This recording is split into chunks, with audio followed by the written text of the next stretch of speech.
আজ আন্তর্জাতিক নারী দিবস। আর এই নারী দিবস উপলক্ষে সকলকে জানাই শুভেচ্ছা ও ভালোবাসা। আর এই নারী দিবস উপলক্ষে আমি একটা ছোট্ট আবৃত্তি পাঠ করে শোনাচ্ছি, সকলকে শোনার অনুরোধ রইল। আবৃত্তির নাম নারী। নারী তুমি সহনশীল, নারী তুমি ধৈর্যশীল, নারী তুমি এত কিছু হওয়া সত্ত্বেও তুমি সেই চরিত্রহীন। আর তোমার গর্বে যাদের জন্ম, রাতের অন্ধকারে তোমার বিগ্রহের খুলে নেয় তারা আবরণ। নারী তুমি পূজিত হও মাতৃরূপে, পাড়ায় পাড়ায় কোথাও দুর্গা, কোথাও কালী হয়ে।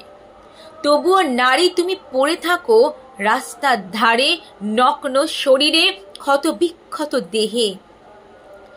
নারী তুমি এত কিছু হয়েও লাভ কি বলো? সেই তুমি আরজিকর আর কামদুনি হয়ে বিচারের দ্বার খোঁজো। নারী তুমি কোথায় পেলে ঠাঁই? বাপের ঘরে, স্বামীর ঘরে, সন্তানের ঘরে, নাকি আইনের দ্বারে? আর এই পুরুষ শাসিত সমাজে তোমার স্থান নেই গো নারী, তোমার স্থান নেই।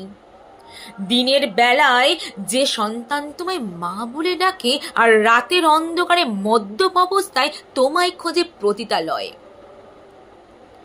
হায়রে নারী, তুমি বড়ই দুঃখিনী। তবে যারা হাসছো, হাসো, হেসে নও নরপিশাচের দল।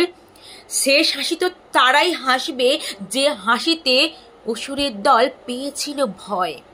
হ্যাঁ হ্যাঁ, আসবে, আমার দুর্গা আসবে, আমার দুর্গা আসবে নরপিশাচের দলদের নিধন করতে।